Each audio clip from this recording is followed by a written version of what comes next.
नमस्कार, आप देख रहे हैं इंडिया वॉइस और मैं हूं आपके साथ श्रुति अंगद। देवभूमि समाचार में आप सभी का स्वागत है। खबरों की करते हैं शुरुआत। देहरादून से बड़ी खबर सामने आ रही है। धामी सरकार के मंत्रिमंडल की होगी बैठक। 23 अक्टूबर को धामी मंत्रिमंडल की होगी बैठक। सुबह 11 बजे से सचिवालय में बैठक का आयोजन। कई अहम प्रस्तावों पर लग सकती है मुहर। तो 23 अक्टूबर को धामी मंत्रिमंडल की होगी बैठक। आज 11 बजे से सचिवालय में बैठक का आयोजन। कई अहम प्रस्तावों पर आज मुहर लग सकती है, ऐसी संभावनाएं जताई जा रही है। तो कई अहम मुद्दों पर भी चर्चा की जाएगी इस बैठक में।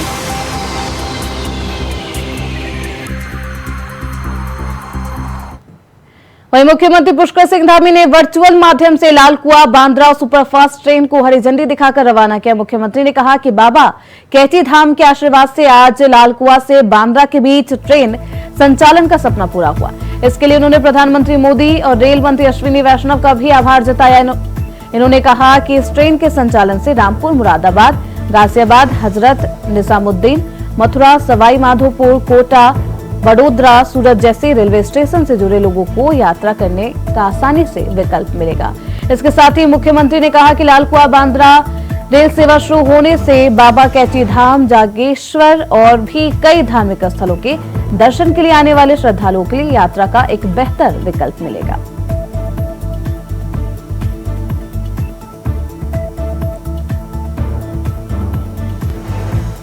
तो लालकुआं से बांद्रा के बीच ट्रेन का संचालन शुरू हुआ है। सीएम धामी ने यात्रियों को ये सौगात दी है, दिवाली का तोहफा। तो यात्रियों को कई बेहतर विकल्प मिलेगा। लालकुआं से बांद्रा से सुपर फास्ट ट्रेन को रवाना किया है।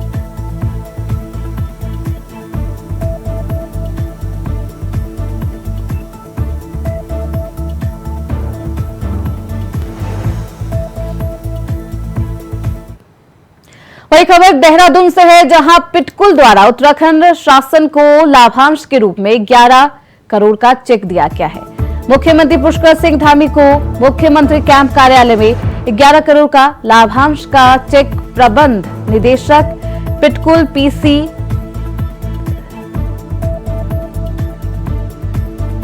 पीसी ध्यानी ने सौंपा है। मुख्यमंत्री पुष्कर सिंह धामी ने कहा कि उत्तराखंड को ऊर्जा प्रदेश बनाने के लिए विद्युत निगमों को पूरी सक्रियता से सहयोगी बनना होगा।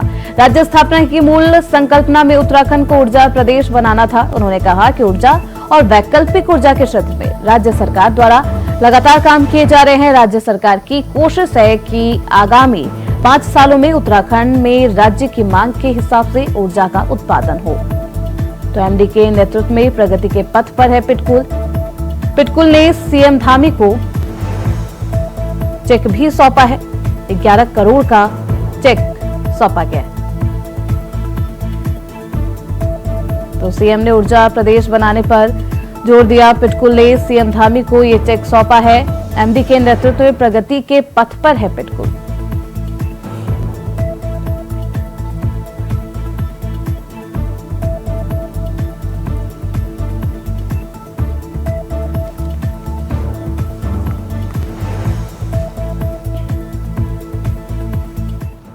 तो देहरादून से बड़ी खबर सामने आ रही है। बीजेपी ने सदस्यता अभियान में अपना लक्ष्य पूरा कर लिया है। अभियान के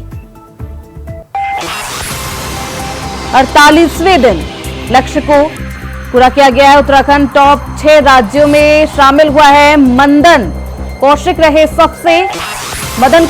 सबसे ज्यादा सदस्य बनाने वाले विधायक कौशिक ने बनाए हैं 16,152 सदस्य लेने वालों में 24.85 महिलाएं शामिल। अब तक 20,17,390 से ज्यादा सदस्य बनाए गए। 23 विधानसभा में 100% पूरा किया गया है लक्ष्य। 10 विधानसभा में मिले वोटों से ज्यादा बनाए गए सदस्य। विधायक कौशिक ने 16,152 सदस्य बनाए हैं। मदन कौशिक ने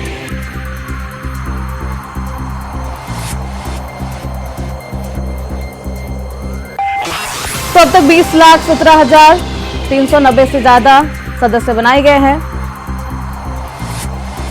मदन कौशिक रहे सबसे ज्यादा सदस्य बनाने वाले विधायक। विधायक कौशिक ने अभी तक 16,152 सदस्य बनाए हैं। सदस्यता लेने वालों में 24.85 महिलाएं शामिल है। अब तक 20,17,390 से ज्यादा सदस्य बनाए गए। तो 23 विधानसभा में 100% पूरा किया है लक्ष्य।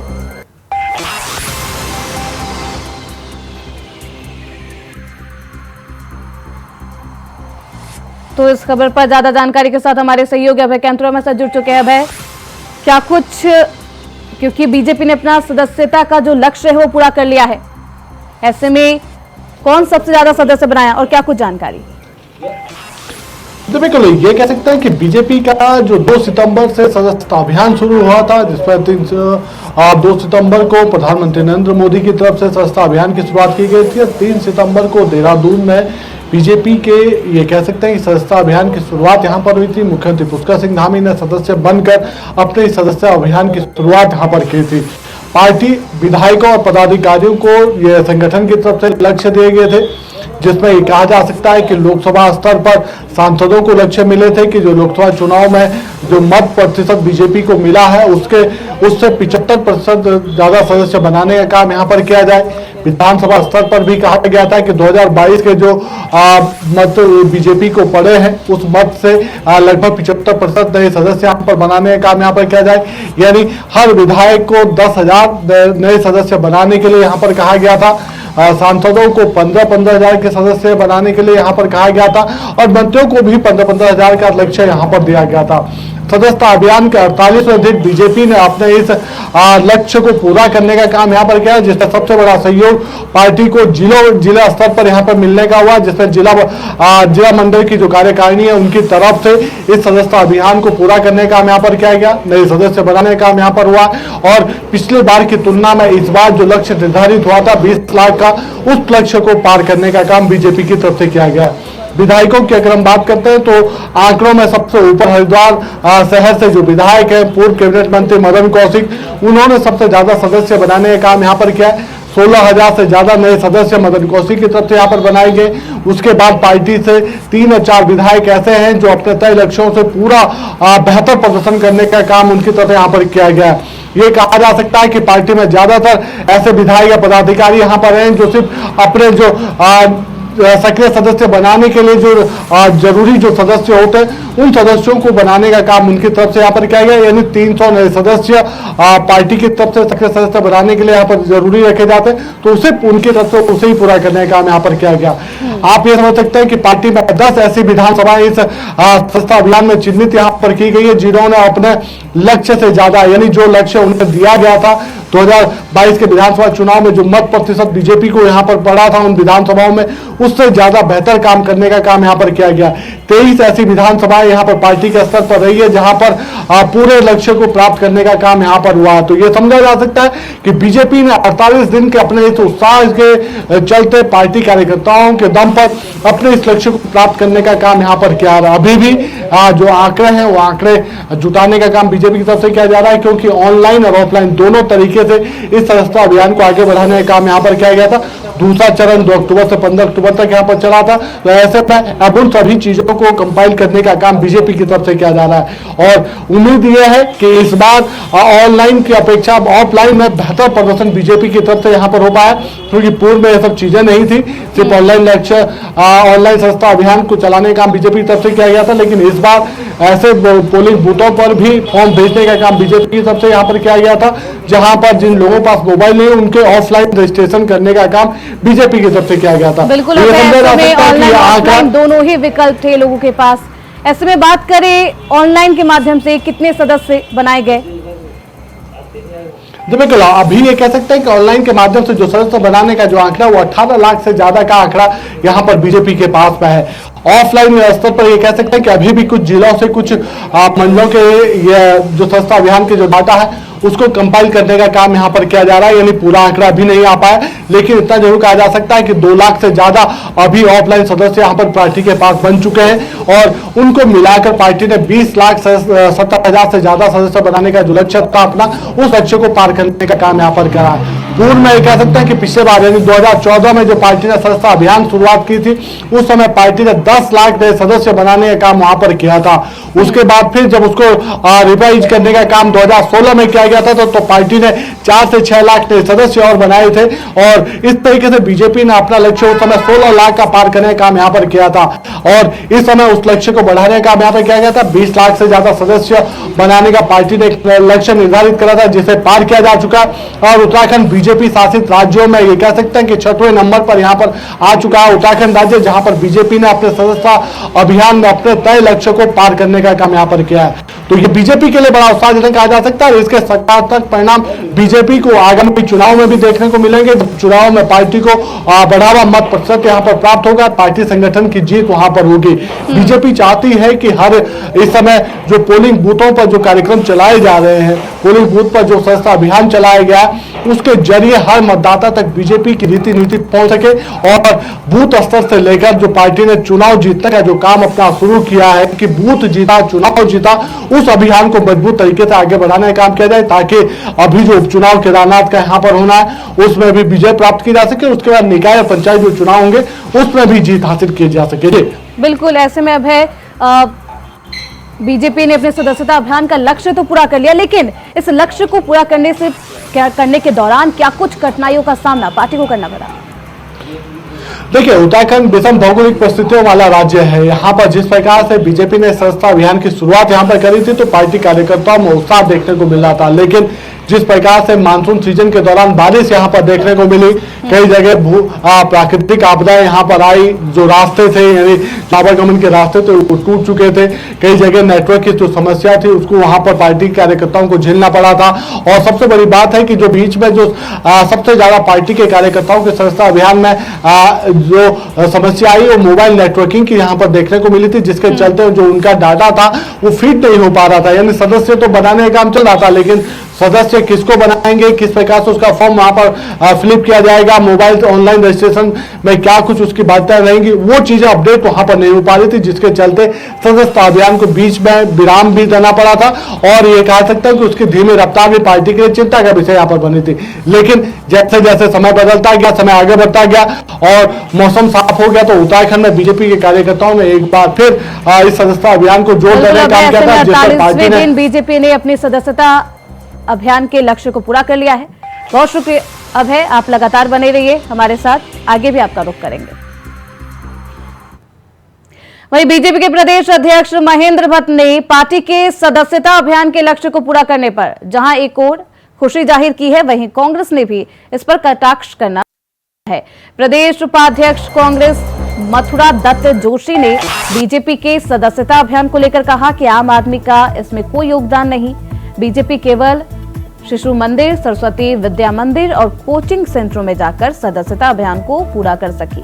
साथ ही उन्होंने कहा कि सदस्यता अभियान के दौरान उनके विधायकों को सदस्य बनाने तक के लाले पड़ रहे थे।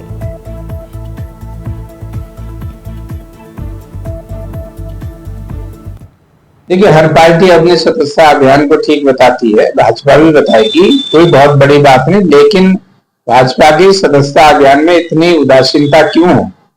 आपने देखा होगा उनके विधायकों को लाले पड़ गए थे सदस्यता अभियान चलाने, जो उनका निर्धारित कोटा था। आज भी जो बूथ के लिए निर्धारित कोटा था वहां पर उनको सदस्य बनने के लिए आदमी नहीं मिल रहा, नंबर नहीं मिल रहा। ठीक है, उनकी सरकार है, तमाम जगह के जाके सरकारी मशीनरी का दुरुपयोग करके स्कूलों में जाके, जो सरस्वती शिशु मंदिर है उन पर जाकर, विद्या मंदिरों में जाकर, कोचिंग सेंटरों में जाकर आपने अपनी सदस्यता अभियान को बढ़ाने का काम किया। आम आदमी का भारतीय जनता पार्टी के सदस्यता अभियान से कोई भी लेना देना नहीं है। वहीं पिछले कुछ समय में उत्तराखंड में ऐसी घटनाएं सामने आई जिनकी चौतरफा आलोचना की जा रही है। ऐसी घटनाएं जिनमें कोई व्यक्ति चाय में थूकता हुआ नजर आया तो कोई खाने में, और इन्हीं सभी घटनाओं के बाद मुख्यमंत्री पुष्कर सिंह धामी ने भी साफ लफ्जों में कह दिया कि प्रदेश में इस तरह की घटनाएं बर्दाश्त नहीं की जाएगी। साथ ही लव जिहाद, लैंड जिहाद और थूक जिहाद नहीं चलेगा। दूसरी तरफ जब ऐसी घटनाओं को लेकर उत्तराखंड के मदरसा एजुकेशन बोर्ड के अध्यक्ष मुफ्ती शमून काजमी ने सीधे तौर पर कहा कि कोई भी धर्म इस तरह की हरकतें करने की इजाजत नहीं देता। साथ ही उन्होंने कहा कि यह सब काम कांग्रेस करवा रही है, क्योंकि कांग्रेस ने 60 साल तक राज किया है और अब उसे अपना वोट बैंक खोता हुआ नजर आ रहा। गवर्नर साहब को मैंने पूरे साल की वो प्रोग्रेस रिपोर्ट जो है वो दी उन्हें और बड़े खुश हैं। हमारे गवर्नर साहब तो ऐसा हमें लगता है कि गवर्नर साहब इन्हीं पहाड़ियों में पैदा हुए, ऐसा जीते हैं गवर्नर साहब। इससे इतना मैं समझता हूँ कि उत्तराखंड का सौभाग्य है। और वो हमारे माननीय राज्यपाल जी, तो बल्कि इसके ऊपर भी चर्चा हुई। हमने ये संस्कृत को हम, क्योंकि एक MU हम जो है वो MIU हम साइन करेंगे संस्कृति विभाग के साथ, कि हम ये जानेंगे कि किस तरह से हम इन दो तहजीबों को करीब ला सकते हैं। जो हमारी सभ्यता है वे दोनों बड़ी प्राचीन लैंग्वेज है, संस्कृत और अरबी, और दोनों में बहुत सारे ऐसे शब्द हैं जो अरबी में इस्तेमाल। तो हमारे साथ हमारे सहयोगी अभय कैंतुरा लगातार बने हुए हैं। अभय, थूक जिहाद को लेकर लगातार सियासत तेज है। एक तरफ मुख्यमंत्री पुष्कर सिंह धामी ने अल्टीमेटम दे दिया है, तो वहीं मदरसा एजुकेशन बोर्ड के अध्यक्ष मुफ्ती शमून ने कहा है कि ये सब इसलिए हो रहा है क्योंकि कांग्रेस अपना जनाधार उत्तराखंड में खो चुकी है। थूक जिहाद को लेकर उत्तराखंड में सियासत काफी गर्म है। इस समय जो घटनाएं पिछले दिनों यहाँ पर देखने को मिली थी, उसको लेकर सियासत कम नहीं हुई है, बल्कि आरोप प्रत्यारोपों का दौर अभी भी यहाँ पर जारी है।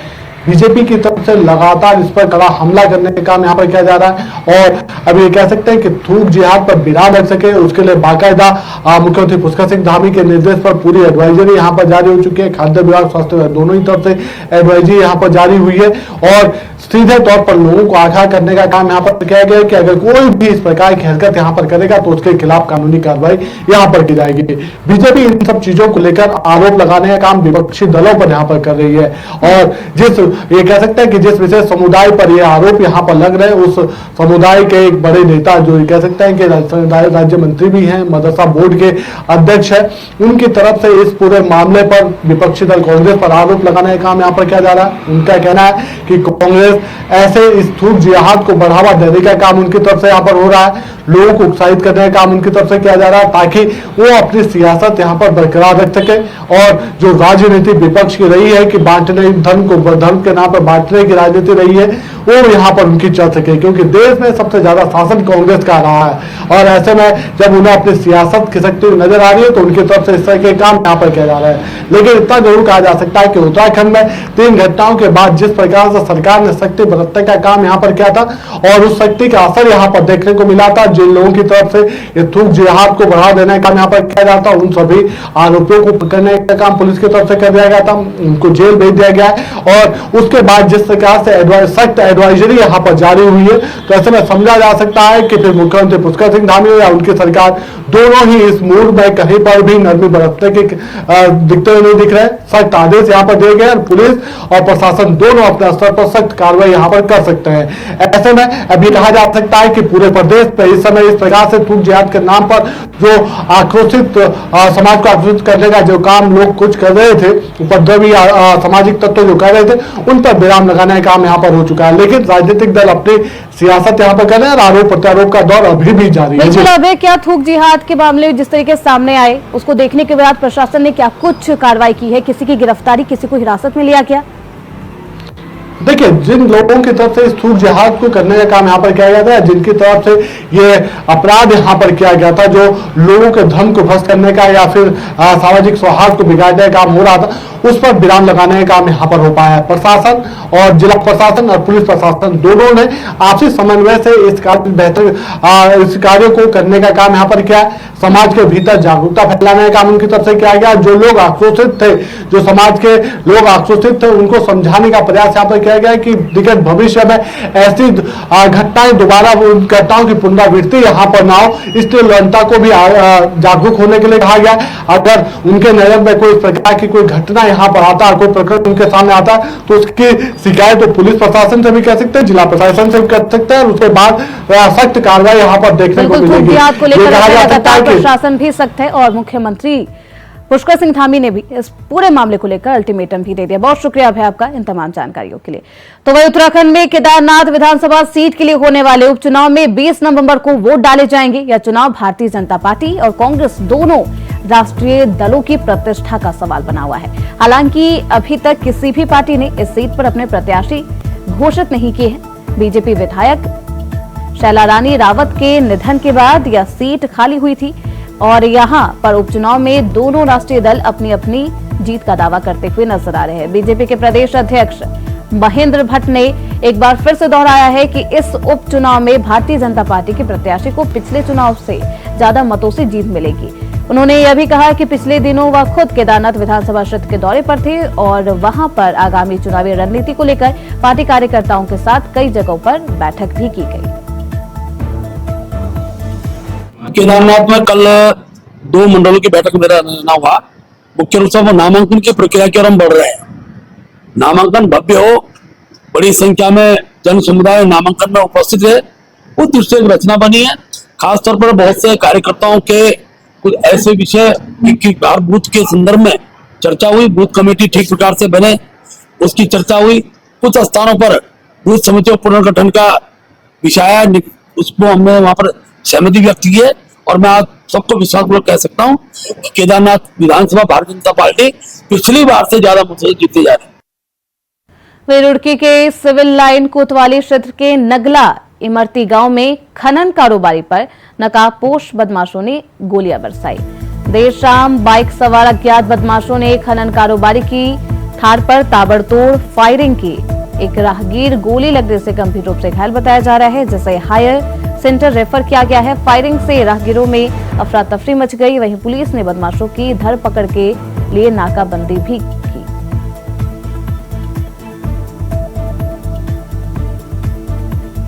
नकाबपोश बदमाशों ने पुलिस प्रशासन पर गोलियां बरसाई है। गोली लगने से एक राहगीर घायल बताया जा रहा है।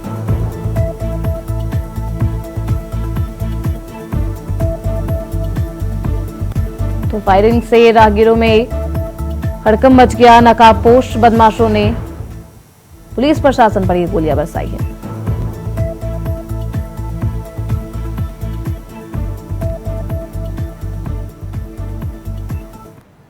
इसी के साथ देवभूमि समाचार में बस इतना ही। देखते रहिए इंडिया वॉइस।